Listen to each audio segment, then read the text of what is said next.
Hello, I'm Jeremy Wright, Senior Consultant at Umbrella Consulting, and in this SYSPRO Quick Tip, I'm going to show you how to manage those panes on any given module.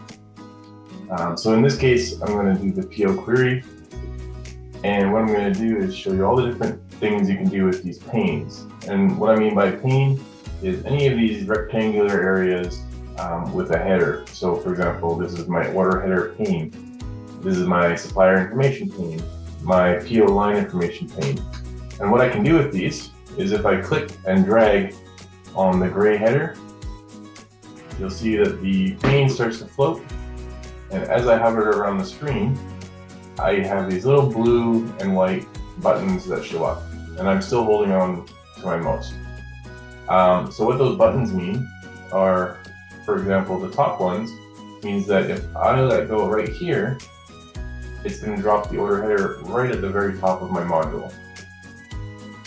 If I go to the very rightmost, it's going to drop my pane right in that blue rectangle that's coming up. That's where the pane's going to drop.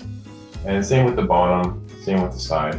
And then you'll notice that as I move around over different panes, the little X cross shape moves as well. You see that as I go up and down, it moves.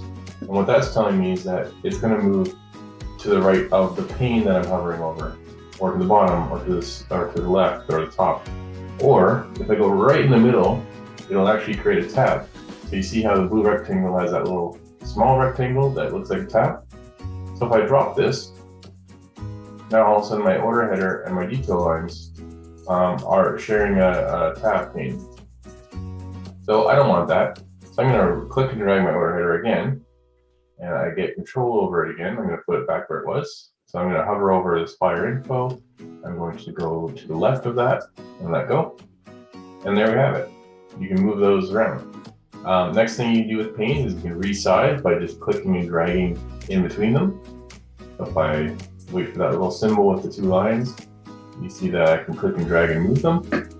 And you can also minimize them. So this supplier info, maybe I don't want to see it all the time. I'm going to hit this little thumbtack, and you see that now it's a tab. And so if I hover over it, it shows. If I don't, it goes away. And again, if I want that back, I can click it, click the tack, so now it's standing up, and now it's there for good. Last thing I can do with a pane is I can hit the X, and that will actually get rid of it. So it's not a tab, it's not a pane, it's gone. If I ever want that back, I can go up to my gears here, go to panes, and the light gray ones are currently hidden. So I'm going to click that, and it comes right back where I had it. And that's it. So thanks for watching, and I hope you learned something.